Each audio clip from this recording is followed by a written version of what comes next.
ताप चैप्टर में हम लोग कल तक देखे थे ताप में वृद्धि, ऊष्मा का प्रभाव में उसमें ताप में प्रसार, द्रव में प्रसार कैसे होता है, ठोस में प्रसार कैसे होता है और गैस में प्रसार कैसे होता है। आज देखेंगे अवस्था परिवर्तन, किसी भी वस्तु का अवस्था परिवर्तन कैसा होता है। ठीक है, हम लोग वस्तु 3 प्रकार की देखे हैं, ठोस, द्रव और गैस। ठीक है, ठोस में क्या होता है, जो अणु होते हैं वो बहुत ही पास होते हैं।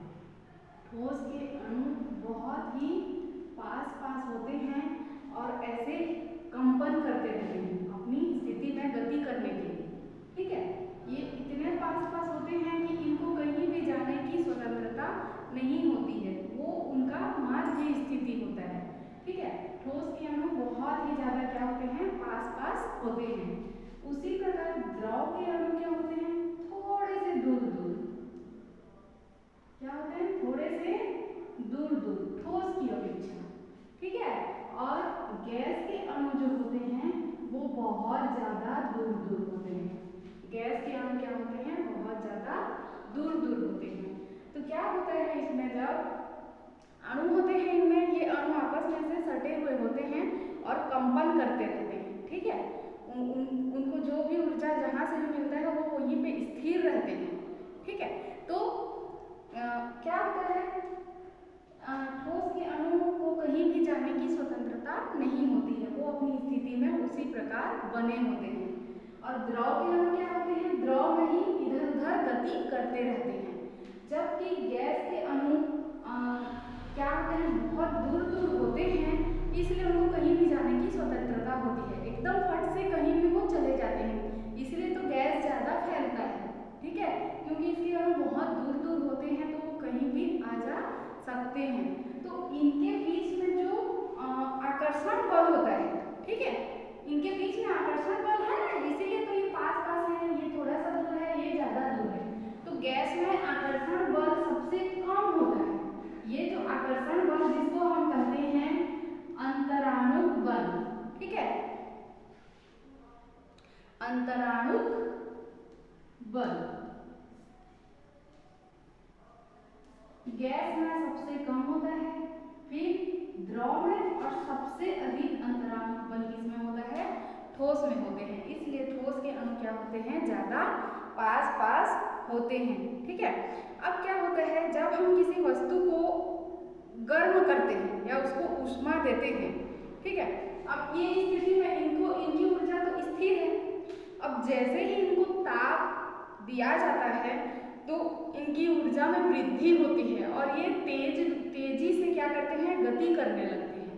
ठीक है, यही तेजी से गति करने के दौरान क्या होता है, जो ठोस होता है वो द्रव में परिवर्तित होता है और जो द्रव होता है वो गैस में परिवर्तित होता है। समझ में आ रहा है?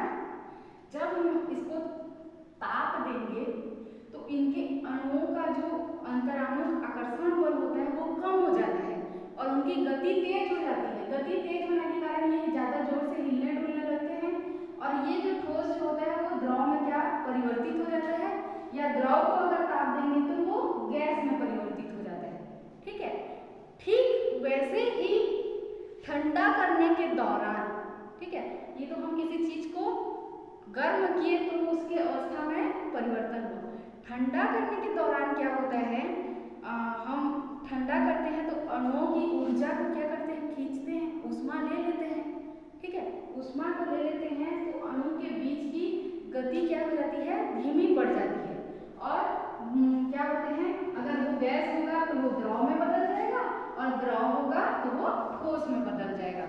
ठीक है, तो इस प्रकार जो परिवर्तन होता है, इस सभी परिवर्तन को ही अवस्था परिवर्तन कहते हैं। ठीक है, इसी के कारण से ही गैस द्रव में और द्रव ठोस में परिवर्तित हो सकता है, ठंडा करने के दौरान और गर्म करने के दौरान ठोस द्रव में, द्रव गैस में परिवर्तन होता है। ठीक है, समझ में आया? आगे देखेंगे गलनांक, हिमांक और क्वथनांक। ये समझ में आया ना? तो अणुओं को जब ऊष्मा देते हैं तो ये ज्यादा जोर से हिलने लगते हैं, गति होती है, गति होती है तो ये इस अवस्था में आ जाते हैं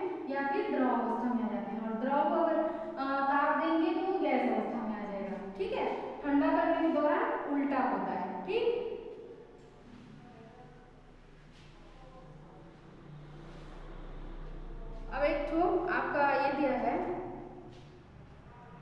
एक क्रियाकलाप दिया है, उसको मैं आपको ऐसे ही बता रही हूँ, ठीक है।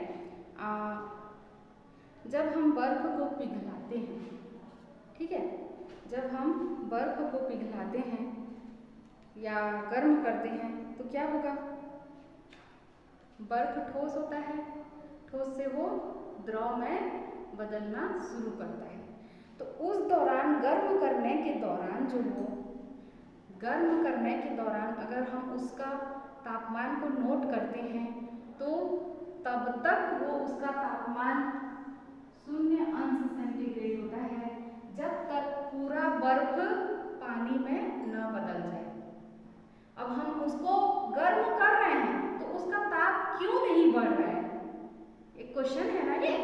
अगर हम बर्फ को गर्म कर रहे हैं तो उसका ताप बढ़ना चाहिए। बर्फ का ताप कितना होता जा रहा है, 0 डिग्री सेल्सियस होता है। तो मान लो हम 100 ग्राम बर्फ लेते हैं और इसको ताप देते हैं, ठीक है, तो उसको ताप देते हैं तो उसका ताप नहीं बढ़ता है, 0 डिग्री सेल्सियस ही रहता है। कब तक, जब तक पूरा का पूरा बर्फ पानी न बन जाए, ठीक है। तो उसी चीज को क्या कहते हैं, इस प्रकार इसमें जो ऊष्मा दे रहे हैं वो कहाँ गया, उसका ताप क्यों नहीं बढ़ा, उसका जो है ताप इसलिए नहीं बढ़ा क्योंकि बर्फ के अणु क्या होते हैं, पास पास होते हैं।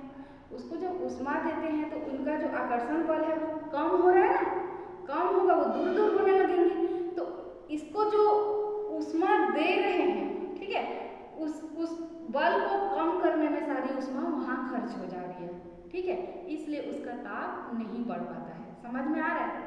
हम बर्फ के अणु, अभी मैं बताई ठोस के अणु पास पास होते हैं, जब उसको ऊष्मा दी जाती है तो अणु क्या होंगे, धीरे धीरे गतिमान होंगे, दूर दूर होने लगेंगे, द्रव में बदल रहे हैं। तो क्या होता है, तो जो ऊष्मा आ रही है वो इन अणुओं को दूर करने में वो ऊष्मा वहाँ खर्च हो जा रहा है, ठीक है, तो वहाँ खर्च हो जा रहा है। और इस प्रकार बर्फ का ताप जो है 0 अंश सेंटीग्रेड ही रहता है। कब तक, जब तक पूरा बर्फ पानी में नहीं बदल जाता है। तो इस प्रकार एक निश्चित ताप को जिस पर कोई पदार्थ अपनी ठोस अवस्था से द्रव अवस्था में परिवर्तित होता है उसे गलनांक कहते हैं। गलनांक मतलब ठोस से द्रव में बदलना। यहाँ पे आप शॉर्टकट में ऐसे लिख सकते हो,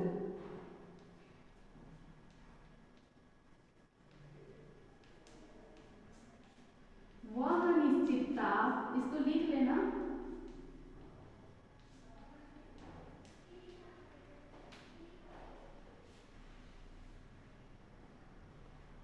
जिस पर कोई ठोस, जिस पर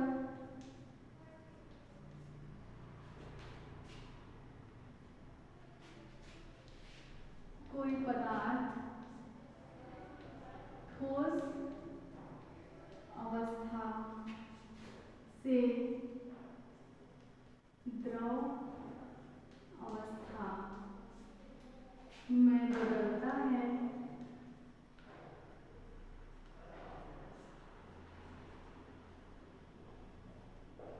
उसे उस पदार्थ का गलनांक कहते हैं।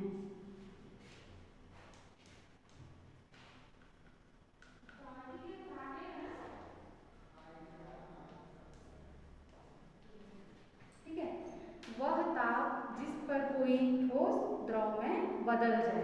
ठीक है, यहाँ पे उदाहरण लिख लेना, बर्फ का गलनांक है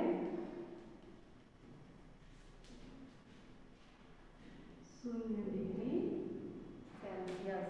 ठीक है,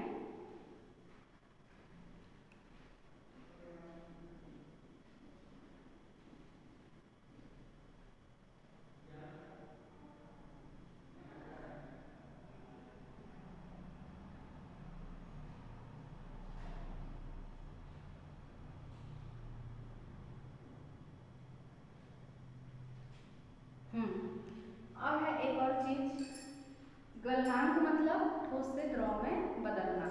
एक और चीज है हिमांक। हिमांक माने होता है द्रव से ठोस में बदलना।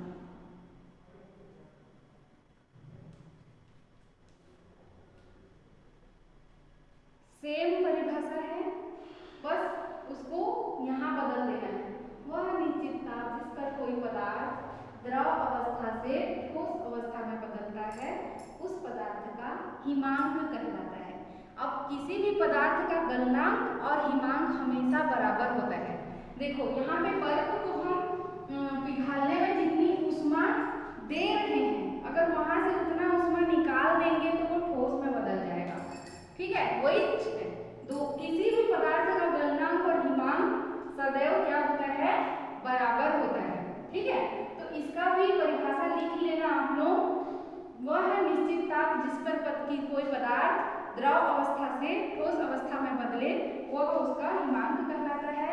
किसी भी पदार्थ का हिमांक और गलनांक सदैव क्या होते हैं, बराबर होते हैं। ये आप लोग ध्यान देना। कल मैं आपको क्वथनांक बताऊंगी, इसको फिर से थोड़ा सा रिपीट कर दूंगी ताकि हम लोग को अच्छे से समझ में आ जाए। ठीक है, आज के लिए इतना।